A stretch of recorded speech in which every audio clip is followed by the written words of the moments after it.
I'm going to marry your sister. ATM is no longer needed. I could hear the mocking laughter over the phone. But I didn't let out a surprised sound. I thought if I played into their hands, it would weaken my position. And by now, I had not an iota of love left for my husband, Zach. Okay, brace yourself. I replied calmly, but inside, anger was boiling over. Zach, who dumped all the childcare, elder care, and housework on me, was enjoying an affair with my sister, Nicole. And Nicole too, after borrowing all that money from me, she slept with my husband and even called me an ATM at the end. It was unforgivable. You're okay with us divorcing, right? When Zach pressed me, I simply nodded yes. On the other end of the phone, the two of them cheered. Enjoy it while you can. There's no way they won't get their comeuppance for belittling me like this. I bit my lip hard. My name is Maggie. I'm 60 years old, living with my husband Zach, who's 5 years my senior. Our son, Alan, is 30 this year, already independent and out of the house. I was working part-time at a grocery store until recently, but due to the recent surge in prices, I was forced into early retirement for cost-cutting. The manager, who was very kind since I worked there for many years, even gave me a severance package despite being part-time. It's a bit sad to retire before reaching the age of retirement, but working at the grocery store definitely helped me grow. So I'm very grateful to the manager who continued to employ me.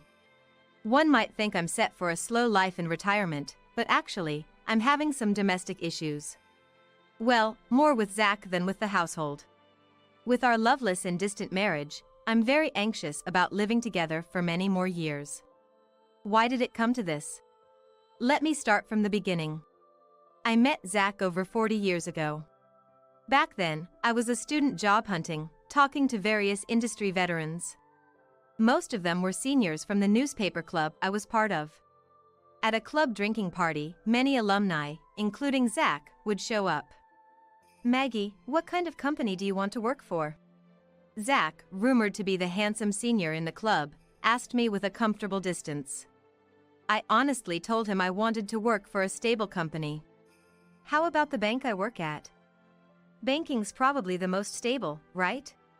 Indeed, it seems like a solid job. While my response was cliché, I was happy Zach invited me to his bank. Encouraged by Zach, I applied to his bank and got the job. It wasn't too difficult as the bank hired many students from my university. Once I started working at the bank, I realized many women liked him. Zach, always invited out for meals after work, seemed out of reach for me. But Zach often asked me out, and despite feeling guilty towards his other admirers, I started going out with him more as I was interested. So, we started dating and got married 3 years later, after which I quit the bank. It's regretful to quit just after 4 years, but back then, most women quit upon marriage. Especially since Zach and I were in the same workplace, he seemed to prefer I work part-time elsewhere. I had no regrets about marrying Zach and quitting my job. For a while, we enjoyed our life together until I got pregnant and gave birth to our son, Alan, at 30. Zach, who used to treat me like a princess, suddenly became indifferent after the birth. Zach, can you make a bottle for Alan? A bottle? That's a mom's job. Why do I have to do it? His sudden change in attitude left me more in shock rather than in sadness or anger. I had heard that men sometimes lose interest when their wives give birth. But I thought that was a story for only a small fraction of couples. I never imagined that Zach, who loved me so much, would suddenly cast me aside like throwing something into the open sea after I had our child. From then on, every day was a whirlwind. Zach continued to refuse to help with the baby. Taking care of the baby is a mom's job. Plus, you're a housewife, so it's natural for you to take care of it. I'm busy with work. Zach had his plausible reasons, but they didn't satisfy me. But it's my first time too, and raising the baby alone is hard work. As I countered while watching Zach's reaction, he glared at me. If it's that hard, why don't you go to my dad's? Dad's free and can help you out. To your father? Yeah, that's right. I was utterly shocked by Zach's suggestion. Zach's mom had passed away early, and only his dad, Bob, was left, who recently had trouble with his legs and might need to go to a care facility. How could he think of leaving our child with Bob? Moreover, Zach completely refused to be involved with the baby, essentially just dumping it on his parents. Zach's outlandish idea left me troubled. Since then, I received little help from Zach in raising Alan, and I had to do it alone, repeatedly reading childcare books. Fortunately, Alan was a well-behaved and obedient child who listened to me and grew up healthy. When Alan turned 5, after sending him off to kindergarten, I noticed a call on my mobile phone. "Maggie, it looks like Dad collapsed. I'm thinking of putting him in a facility. Can you handle the paperwork?" "What? Collapsed? Is he okay? And about the facility?" I was very surprised by Zach's call. The news of Bob's collapse was alarming. I hoped he had been taken to the hospital in time. Given Bob's leg condition, it must have been quite a struggle. Bob had always been fond of me, treating me like his own daughter, and I regularly took Alan to visit him, even without Zach asking. The in-laws' house was about a 40-minute drive from our home.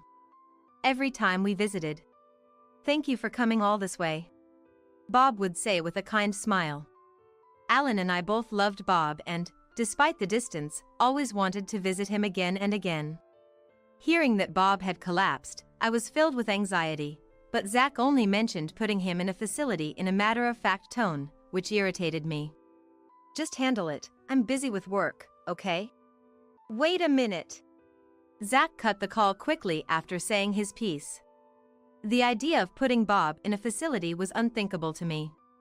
Unless it was Bob's own wish, it seemed like Zach was just deciding to put him in a facility on his own. After much thought, I decided to take care of Bob myself as soon as he recovered. When I arrived at the hospital where Bob had been sent, he was in the hospital room and had already regained his consciousness. Bob was over 70 but had struggled to continue the family's farming business despite his leg issues. Both Zach and I had asked Bob to rest, but he insisted on going to the field that day. "Maggie, sorry for troubling you." "No, please, just don't strain yourself anymore." "All right." It seemed Bob had learned his lesson this time and stopped going to the field after being discharged. Bob's field was no longer used for crops, leaving only an empty land. Though it could be revived with care, the land would probably be passed on to Zach, his only son, who I doubted would take up farming. I felt sorry for the neglected field but thought it was for the best if it meant Bob wouldn't strain himself further. After that, I started caring for Bob, visiting the in-laws' house about 3 times a week. I also began working part-time at the grocery store around that time, juggling work, childcare, caregiving, and household chores. For childcare, I switched Alan from kindergarten to daycare with extended hours, managing to make time. I worked 4 mornings a week till after lunch and then went to the in-laws' house. After caring for Bob, I would pick up Alan from daycare, go home, and make dinner. It was very challenging initially due to inexperience. Though it became slightly easier as I got used to it, I didn't realize how tired I was becoming. I had no time to talk to Zach and was overwhelmed just dealing with the tasks at hand. 10 years passed in this manner, and I turned 45, Zach 50. By then, Alan had become a teenager and often rebelled against me. But I saw this as a sign of his growing independence and, while feeling a bit lonely, I was happy about his growth. However, Alan never showed any defiance towards Zach. In fact, he hardly ever spoke to him. Zach had abandoned any childcare responsibilities from Alan's birth, leaving everything to me, so it seemed Alan didn't really think of Zach as his dad. It was around this time that our loveless and distant family relationship reached a critical point. The catalyst was a call from my sister, Nicole. "Hi, Maggie. I just got back from a trip to Hawaii with friends and I've got some souvenirs for you. Can I drop by your place?" Nicole, my elder sister by 3 years, has always been reckless with money and had a fiery temperament, making us quite incompatible. She always wore flashy makeup and was more beautiful than me. I was suspicious of her intention to give me souvenirs but couldn't refuse her kind gesture and agreed. When Nicole came over the weekend, she handed me the souvenirs, which I realized were not from Hawaii and were clearly common sweets available locally. I chose to stay silent, thinking that pointing this out would only upset her. "Hey, Maggie. I'm short on cash this month. Can you lend me some money?" Suddenly visiting with a fake souvenir and now this, I wondered what she was up to. "Lend you money? Why?" I suspected it was just Nicole's usual spending habits leaving her broke. "Well, I've been feeling unwell lately. The doctor said I might need to be hospitalized. But I don't have insurance and can't afford the hospital and treatment costs." Nicole, sounding feeble, left me speechless. What kind of illness required hospitalization? I silently stared at Nicole, who looked at me pleadingly. "Okay. Just pay me back after your treatment." "Thanks. Sisters are the best." Nicole's face lit up as she shook my hand.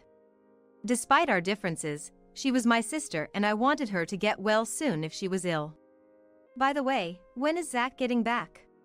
Once Nicole knew I'd lend her the money, she casually asked this. "Zach just went to the grocery store." "Oh, I see. I'll just say hi then and leave." Right then, the front door opened and Zach returned. "Hey, Zach." "Oh, Nicole. You're here." "Yes, just had something to discuss with Maggie. But I'm done now and will be leaving." As Nicole stood up and passed by Zach, she seemed to whisper something in his ear. After Nicole left, "What did Nicole say to you earlier?"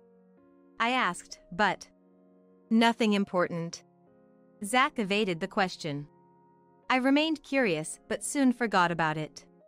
The discovery of Zach and Nicole's affair happened a month later.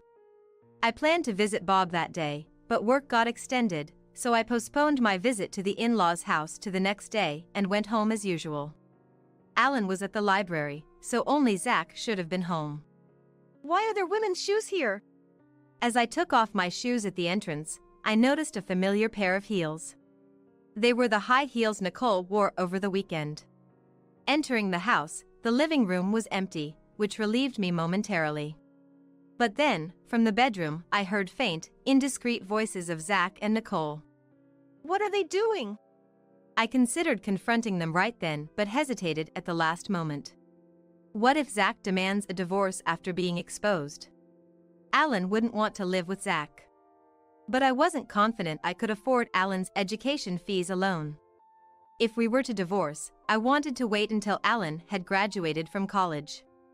Frustrated, I decided to leave the house, pretending I saw nothing.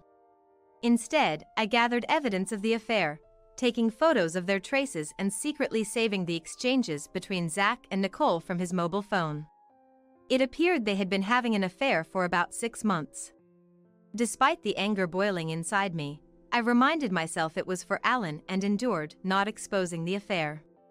Another 15 years have passed since then, and Alan is now part of the working world. After graduating from college and leaving his first job early, Alan set up his own business and is now working hard as its president.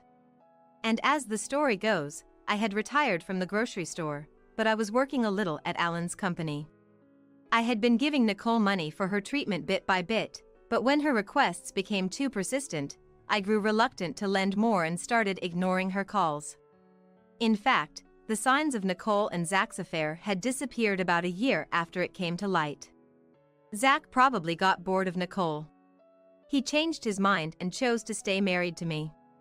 Knowing this, I couldn't bring myself to pursue the matter of the affair anymore and decided to pretend it never happened. But I realized my naivety when I heard about Bob's death. I got the news about Bob from Zach during the day. Bob had lived a long life until 95, but I was deeply shocked by the loss of Bob, who I had cared for so long. Bob, unlike Zach, was kind and considerate, so his passing felt like losing my own parent. Yet even then, Zach said, "Dad seems to have accumulated a lot of wealth, so that's exciting." Laughing. I was so angry that I thought of giving Zach a piece of my mind, but then I heard a woman's laughter from nearby. Oops, did she realize we're together? I was chilled to the bone at the sound of Nicole's voice. Had Nicole and Zach's relationship not ended after all? For 15 years, they had continued their affair without my knowledge. Realizing this, they seemed like an incomprehensible entity to me. I'm going to marry your sister. ATM is no longer needed. I could hear the mocking laughter over the phone. But I didn't let out a sound of surprise. I thought if I played into their hands, it would weaken my position, and by now, I had not an iota of love left for Zach. Okay, brace yourself. I replied calmly, but inside, anger was boiling over. Zach, who dumped all the childcare, elder care, and housework on me, was enjoying an affair with Nicole. And Nicole too, after borrowing all that money from me, she slept with my husband and even called me an ATM at the end. It was unforgivable. You're okay with us divorcing, right? When Zach pressed me, I simply nodded yes. On the other end of the phone, the two of them cheered. Enjoy it while you can. There's no way they won't get their comeuppance for belittling me like this. I bit my lip hard. After Bob's funeral, I filed for divorce as promised. When I informed Zach, he seemed so delighted that it felt like he was doing it on purpose. Now that we're divorced, you should leave this house as soon as possible. Me leave? I asked, surprised, and Zach nodded as if it were obvious. I'm going to live with Nicole, and you'll be living alone. This house is too big for one person. Anger turned to disbelief, and I said, okay. Too weary to argue, and agreed to Zach's demands. Though upset, I had already considered my living situation before the divorce. Leaving our home, I headed to Alan's, who was living independently. I had contacted Alan beforehand, and he welcomed his mom, who had just left Zach, with open arms. He's truly a kind son. I resolved to work even harder at Alan's company. A few days later, a man claiming to be a lawyer contacted me. When I went to the specified location, Zach, Nicole, and the lawyer were seated. I am in possession of a will left by Zach's dad, the lawyer said, and took out the will signed by Bob from his bag. I was surprised as I didn't know Bob had left a will. As Zach's only child, he was the legal heir to Bob's assets. Being no longer Zach's wife, I had no claim to any inheritance. Why was I called then? As I wondered, the lawyer read the will. Its contents were astounding. Bob had left half of his assets to me. That meant the field Bob owned was now part of my estate. While Zach would inherit the other half due to his legal share, he had surely not expected me to inherit anything. Why does Maggie get half of the inheritance? I'm his only son, I should receive it all. Dad was very grateful to Maggie for her selfless care, even though they were not related by blood. He meant it as a thank you. Bob. I was deeply moved by Bob's thoughtfulness. What the heck is this? I thought we could finally relax with the inheritance. Nicole twisted her face in frustration. The lawyer then mentioned that Bob's will had also left all of his debts to Zach, but it seemed Zach and Nicole were too upset to hear that part. I was overwhelmed with gratitude towards Bob, and before I knew it, tears were streaming down my face. Thank you, Bob. Seeing me in tears, the two of them seemed to grow even angrier, but the lawyer concluded. That is the content of the will. With that, Zach and Nicole seemed to snap back to reality. I'm not happy about losing half, but hey, we still have half of the inheritance left. Gotta thank the law for that. Zach said as he patted Nicole's shoulder, who nodded in agreement, right. Well, we'll be leaving now. We won't have anything to do with you anymore, so take care. They laughed loudly as they left. I returned to Alan's house, savoring Bob's last act of kindness. After receiving the inheritance from Bob, I continued working at Alan's place without incident, and before I knew it, 2 months had passed. That's when Zach called me, on a Sunday. Alan and I were both off work, relaxing at home, but my mobile phone started ringing insistently. Zach! The air froze between me and Alan as we realized it was Zach calling. Why is Dad calling? He abandoned you, and now what does he want? You don't have to answer. Alan said so, but the phone kept ringing persistently. Irritated, I decided to answer to silence Zach. What is it, calling me repeatedly? You said we wouldn't have anything to do with each other ever again.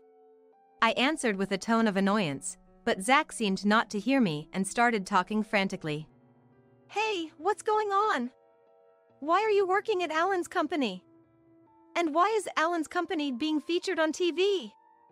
And what's with showing your fancy house? Zach's near hysterical voice echoed through the phone, causing Alan to frown. You saw the TV. I realized why Zach was calling all of a sudden. Recently, a TV station had interviewed Zach's gym, and it was broadcast yesterday. Alan's gym, which combines a gym and cafe, had caught the TV station's interest due to its novelty. Since opening, the gym had rapidly increased its membership, and Alan appeared on TV as a successful young entrepreneur, even showcasing our home as Zach mentioned. The house we live in now, Alan's home, is quite luxurious, far surpassing the neighboring houses in size. So Zach saw Alan's house and was shocked enough to call. What do you mean you guys are living in such a big house? Over here, Nicole used up all of Dad's inheritance, and I even got left with his debts. Damn it, I didn't hear about that from the lawyer back then. Zach yelled angrily over the phone. But back then, the lawyer did mention that Bob had left all his debts to Zach. It wasn't my fault that Zach had not listened, and it was none of my business. It's none of my business, Zach.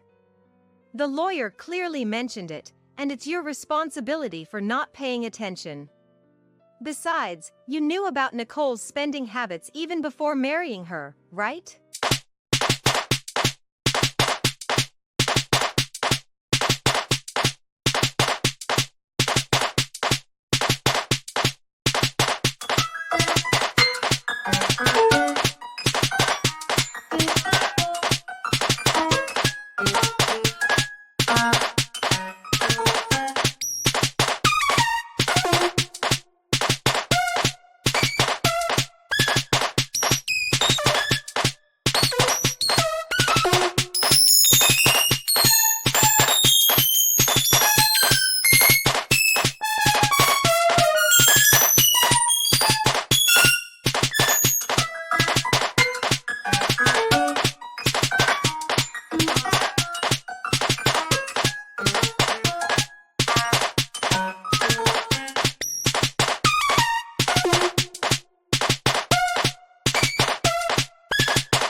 I gave her money for treatment and haven't been repaid yet.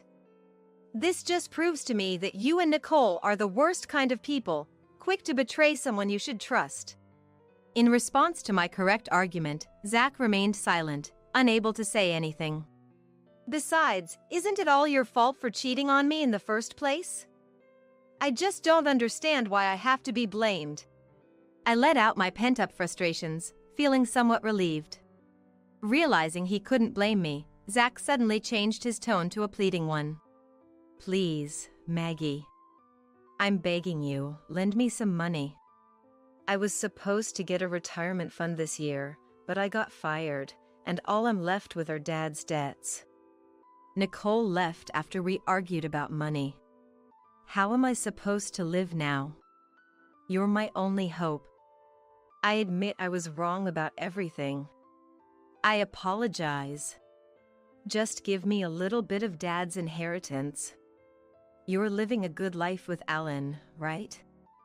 think of it as helping someone out, okay? His nerve to beg his ex-wife for money after cheating and leaving her was beyond comprehension. Alan, who had been listening to the conversation, looked at me, seemingly wanting to say something. I handed my mobile phone to Alan. Alan turned on the speaker and firmly said to Zach, "Dad, you betrayed Mom and married Nicole, right? And I heard you never took care of me since I was born. I don't have any memories of playing with you after I became aware. It was always just Mom and me. On Parents' Day and Sports Day, it was always just Mom who came. That's why I'm helping Mom with my company and living with her. Why should I, who you never did anything for, lend you money? My only parent is Mom. I won't give you a single dollar." Alan's strong, businesslike tone choked me up. I could sense Zach gasping on the other end of the phone. "Alan, how could you say that to your dad? Fine, I won't rely on you guys ever again. Don't insult me." With that, Zach hung up. We looked at the silent mobile phone and then burst out laughing together. "Zach begged us for money, and now he says he won't have anything to do with us. What an idiot. Yeah. Dad has always been like that, getting angry without thinking ahead." As we discussed Zach's foolishness, the phone rang again. It was Zach. He probably wanted to ask for money, despite saying he wouldn't contact us again. Fed up, I blocked Zach's contact. "That's it. Now that fool can't bother us anymore." "Yeah. Thanks, Mom." His gratitude for being raised seemed implicit. "I should be the one thanking you. You've given me such a great life. No matter how old you get, you're still my precious son." We reaffirmed our bond as mother and son, grateful for each other's presence in our spacious home. A few days later, my sister Nicole called me. Her request was almost identical to what Zach had said. I couldn't fathom lending more money to Nicole, who hadn't even repaid what she owed me. In fact, I hadn't yet demanded compensation for her affair with Zach, so I successfully sued both of them.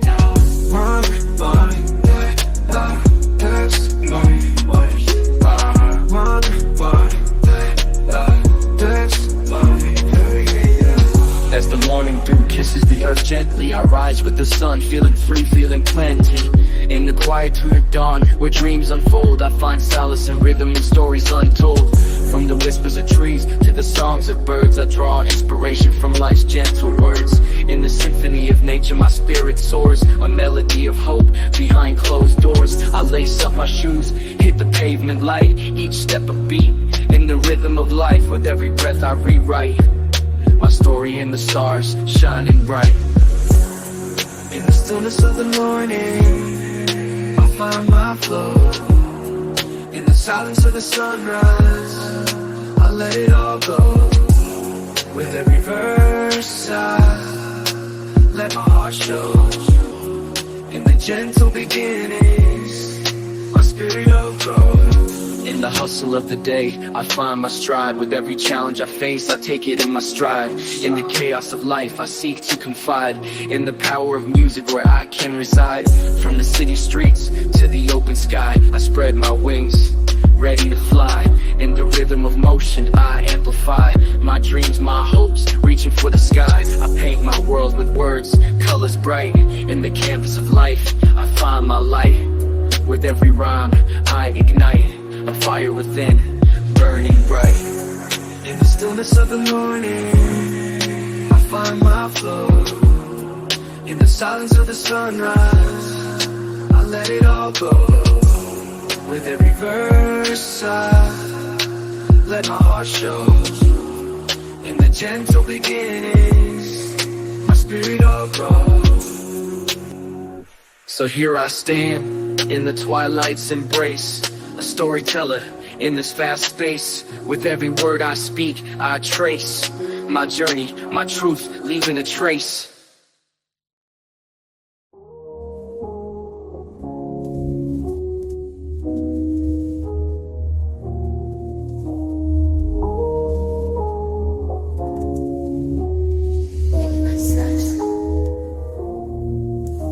as the sun sets and the day's at rest.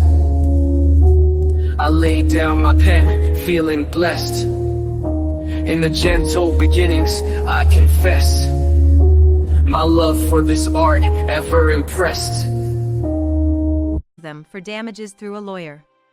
They ended up getting divorced after being married. Their marriage only lasted for 2 months. Zach was even worse off than Nicole. The negative inheritance he received from Dad was too substantial. Bob had borrowed a lot of money for farming, managing it all by himself. I hadn't known about it. While caring for Bob, he often complained about Zach. Bob was able to forgive Zach for not taking over the farming business, but the fact that he didn't take care of Alan and not visit his own father was unforgivable. He was also furious with the way Zach treated me, and I always tried to soothe him, saying it was okay. If kind Bob was that angry, Zach must have been quite a negligent son. All of Zach's expected retirement funds were gone due to his dismissal for misconduct. Rumor has it he even tried to embezzle money from his bank to pay off his debts. Had he just worked quietly until the end, he would have received his retirement money. His greed was his downfall. Now, while receiving a pension, he seems to be working 3 part-time jobs to pay off his debts. Starting a new job at 65 and being taught by younger people as a newcomer must be shattering his pride. Although he has worked as a bank employee for many years, his part-time job as a new employee involves a lot of odd jobs. A hard adjustment for someone who never did housework, childcare, or elder care. He'll likely give up soon enough. For Zach, who neglected his son and cheated with Nicole for years, it's a fitting punishment. I hope he manages until the end. As for me, I'm still working energetically at Alan's workplace. The staff, who are around my child's age, treat me very kindly. Our workplace is always full of smiles, attracting many customers. Alan recently got engaged to a girl a year younger than him and introduced her to me. She's a wonderful, sensible young lady. Well respected at work. I was planning to move out when they married, but she insisted we live together. I'm grateful for her kindness and looking forward to our future together.